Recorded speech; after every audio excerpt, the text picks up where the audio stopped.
Hello everyone, this is Jim Nix from nomadicpursuits.com, and in this video I'll be talking about how to maximize light at the edges of the day. When I speak of the edges of the day, I really mean sunrise or sunset, and those times kind of around sunrise and sunset when things can be very golden, such as a golden hour, or even kind of blue in a blue hour twilight sort of look. Now the light then is usually very forgiving and can be very soft and can also be very colorful.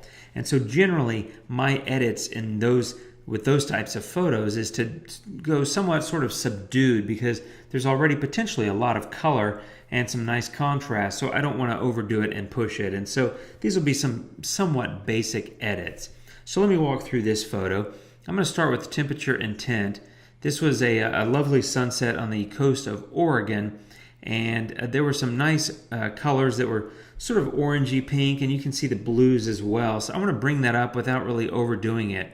So I'm going to bring up the contrast a little bit there, and then I want to lift Smart Tone just a little bit as well. Something maybe about like that. Next I'll go into the color slider, and I'm going to take saturation and vibrance both up just a little bit. So, you know, around the 20 mark or something like that, just to bring back some of that beautiful color that existed. Let me show you the before and after of that slider. So you can see the adjustments have brought back the color quite a bit.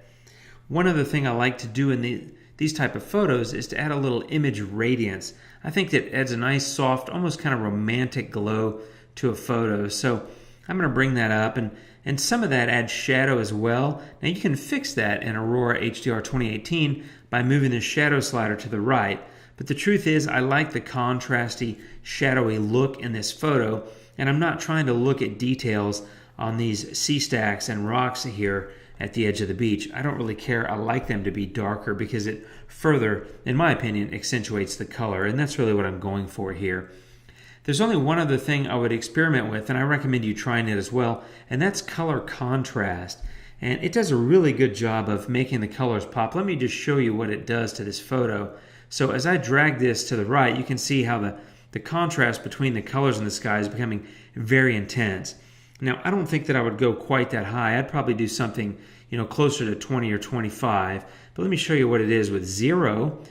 Now, all of a sudden, it doesn't look as saturated across the image as it does when you apply the color contrast. And so that's something to keep in mind. Using that component of the color filter can add a really nice pop of color to your photos.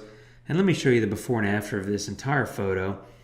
There's the previous version, or excuse me, there's the middle exposure from the bracket set. It was very colorful, but some of that's lost. And we've brought back and accentuated quite a bit of the color here.